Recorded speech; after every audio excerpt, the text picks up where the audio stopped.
వంకాయ గ్రేవీ కర్రీకి కావాల్సిన పదార్థాలు చూద్దాం. సింపుల్ అండి. ఆనియన్స్, టొమాటోస్ సన్న పీసులుగా కట్ చేయండి.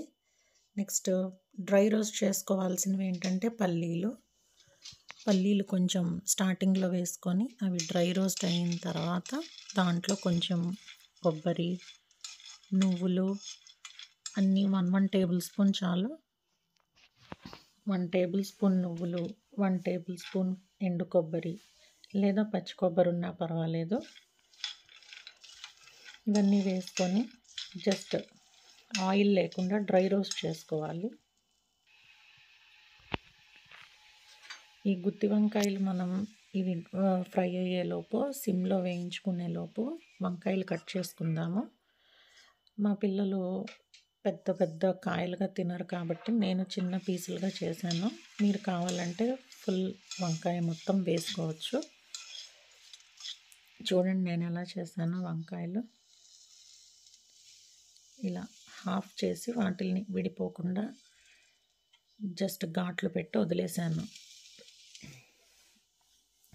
ఇలా అన్ని వంకాయలు కట్ చేసుకున్న తర్వాత ఈలోపు ఇవి డ్రై అయిపోతాయి కదా, డ్రై రోస్ట్. దీంట్లో ఒక స్పూన్ జీరా కూడా వేసుకొని జస్ట్ 2 మినిట్స్ అలా డ్రై రోస్ట్ చేసేయండి. ఈలోపు వేరే ప్యాన్ తీసుకొని దాంట్లో కొంచెం ఆయిల్ కొంచెం ఎక్కువే పడుతుందండి. వంకాయలు వేగడానికి సరిపోయేంత ఆయిల్ తీసుకొని at least 5 to 6 table spoons of oil పడుతుంది. ఆయిల్ కొంచెం వేడెక్కిన తర్వాత దాంట్లో మనం కట్ చేసుకున్న వంకాయ ముక్కలన్నీ వేసుకోవాలి.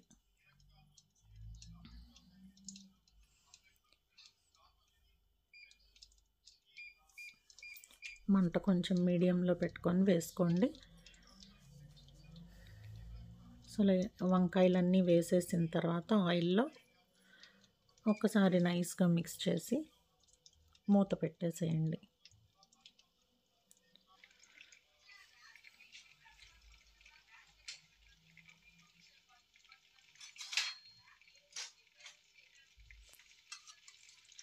మా పిల్లలు ఇలా చిన్న చిన్న ముక్కలుగా ఉంటే బాగా ఇష్టపడతారు కాబట్టి డైరెక్ట్ పీస్ అలా నోట్లో పెట్టేసుకోవచ్చు కాబట్టి నేను అలా చేశాను. మీ ఇష్టం వచ్చినట్లు మీరు కట్ చేసుకోవచ్చు. ఈలోపు అవి మగ్గేలోపు మనం డ్రై రోస్ట్ చేసుకున్న ఇంగ్రీడియంట్స్ అన్నిటిని ఒకసారి మిక్సీలో వేసుకొని గ్రైండ్ చేసుకుందాం.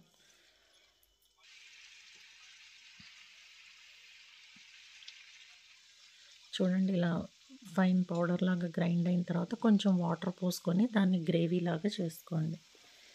స్మూత్ గ్రేవీ లాగా వస్తే బాగుంటుంది. సో ఈలోపు వంకాయలు మగ్గేటప్పుడు కొంచెం సాల్ట్ వేసుకుంటే 1/2 టేబుల్ స్పూన్ సాల్ట్, ముక్కలు బాగా వేగుతాయి. ప్లస్ ముక్కలకు కూడా సాల్ట్ పట్టి బాగా టేస్ట్ బాగుంటాయి.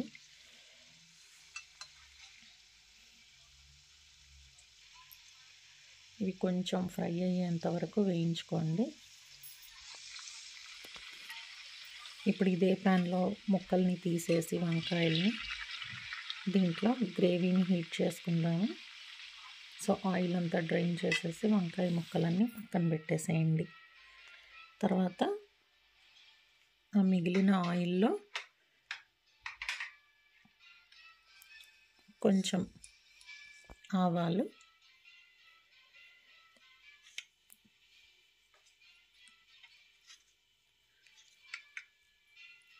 కొంచెం జీలకర్ర, ఆల్రెడీ జీలకర్ర వేసి గ్రైండ్ చేసుకున్నాం కదా, సో కొంచెం సరిపోతుంది. ఇవి కొంచెం చిటపట్లాడిన తర్వాత మనం సన్నగా కట్ చేసి పెట్టుకున్న ఆనియన్స్,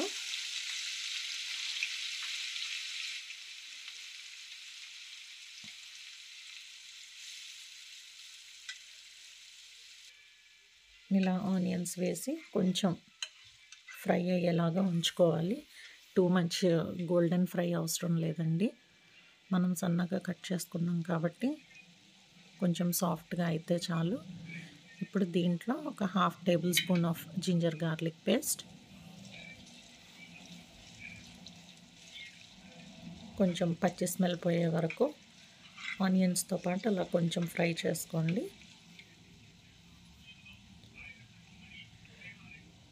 ఇప్పుడు దీంట్లోనే మనం ముందుగా కట్ చేసి పెట్టుకున్న చాపర్లో కట్ చేశానండి నేను, అందుకే ఇంత సన్నగా వచ్చాయి. సన్నగా కట్ చేసి పెట్టుకున్న టొమాటోస్ ఉల్లిపాయలతో పాటు వేసి బాగా ఫ్రై చేయండి. బాగా సాఫ్ట్గా ఉడికేదాకా టొమాటోలన్నీ మూత పెట్టి కొంతసేపు మగ్గనివ్వండి.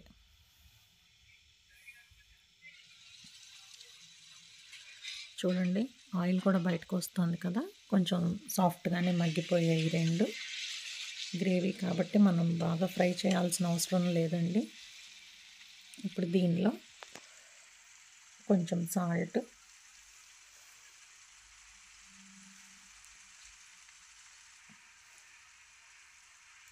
కారం,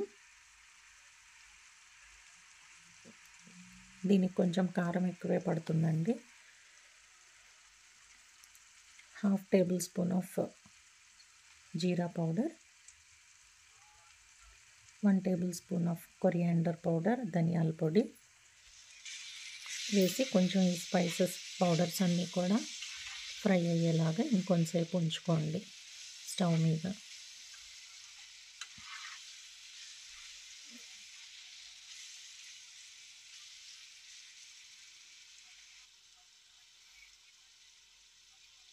కొంచెం ఈ స్పైసెస్ అన్నీ బాగా ఫ్రై అయ్యాయి అని ఆయిల్ బయటకు వదలడం స్టార్ట్ అయిన తర్వాత మనం ఫ్రై చేసి పెట్టుకున్న వంకాయ ముక్కల్ని కూడా దీనిలో యాడ్ చేసేయండి.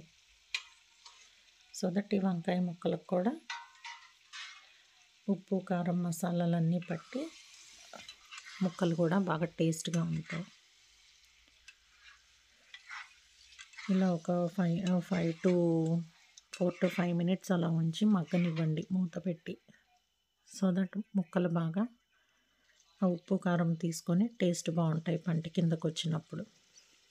ఇలా ఒక 2 మినిట్స్ అయిన తర్వాత మనం ఆల్రెడీ గ్రైండ్ చేసి పెట్టుకొని ఉంచిన గ్రేవీ పేస్ట్, మసాలా పేస్ట్ అంతా వేసి బాగా give it a nice mix.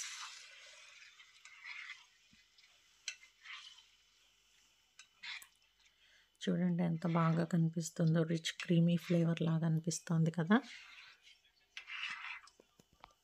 తింటుంటే కూడా చాలా కమ్మగా ఉంటుందండి. కొంచెం కారం కావాలి, స్పైస్ తింటాం అనుకునే వాళ్ళు కారం కొంచెం ఎక్కువ వేసుకోవచ్చు. లేదంటే ఇలా క్రీమీ ఫ్లేవర్లో ఇలానే తినేసేయచ్చు, చాలా బాగుంటుంది. చూడండి ఎంత బాగా కనిపిస్తుందో.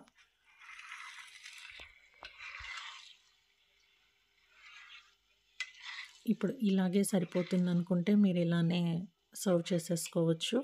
ఈ టెక్స్చర్ థిక్నెస్ చాలు అంటే, లేదంటే దీంట్లో కొంచెం వాటర్ పోసి లూజ్ చేసుకోవచ్చు. గ్రేవీ కన్సిస్టెన్సీ మీకు కావాల్సినట్టుగా చూసుకోండి. ఇక్కడ నేనైతే కొంచెం వాటర్ పోస్తున్నాను, ఎందుకంటే ఇది కొంచెం కోల్డ్ అయ్యేసరికి ఇంకొంచెం థిక్ అవుతుంది కాబట్టి కొంచెం వాటర్ పోసి నేను కన్సిస్టెన్సీ సెట్ చేసుకుంటున్నాను.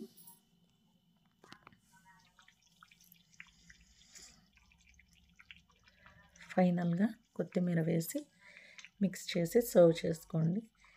చాలా యమ్మీగా ఉండే కమ్మగా ఉండే బ్రింజాల్ గ్రేవీ కర్రీ రెడీ అండి.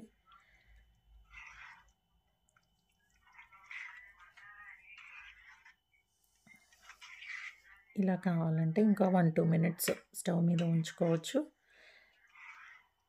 ఇంకొంచెం ఆయిల్ సపరేట్ అయ్యే వరకు ఉంచండి, లేదంటేనేమో తీసేసి సర్వ్ చేసుకోవచ్చు.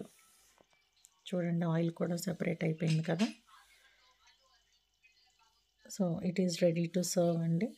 ఇప్పుడు మనం ఒక చిన్న బౌల్లోకి ఈ కర్రీని తీసుకొని సర్వ్ చేసుకుందాము.